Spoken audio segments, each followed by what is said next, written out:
Hello friend, in this lecture we will do the hands-on to demonstrate the block level element in HTML. So friend, let's start. As a demonstration of our block level element, we will be writing this piece of code in our HTML editor, which we will run in a browser and see how it gets rendered in a browser. Let's switch into the HTML editor and write our piece of code. Let's create an HTML file with the name as sample.html.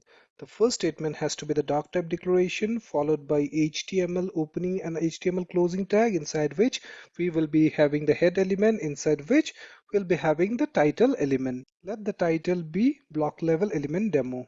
Then just after the closing head tag, let me have the body element, that is the opening body tag and the closing body tag, inside which I will have my first block level element, that is the h1 block level element, and the content of this block level element will be hello all, my name is Paul.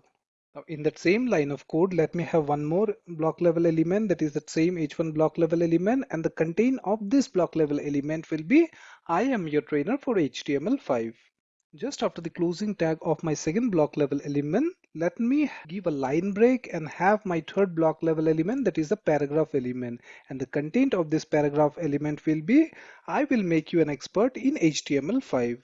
So what is the purpose of writing both this header element in the same line of our code? Though we have written both this block level element in a single line in our code, that doesn't mean this get rendered in the same way in our browser also as a single line. When this code get rendered in a browser, the first block level element, it occupies the entire line, and then the second block level element will start from a new line. Just to make sure that our first block level element has captured the entire line, let me set the style property for my h1 element. That is, I will set the background color of the first h1 element as red. Let me also set the background color of the paragraph element as yellow. Now when this code get rendered in the browser, we will see that hello all, my name is Paul.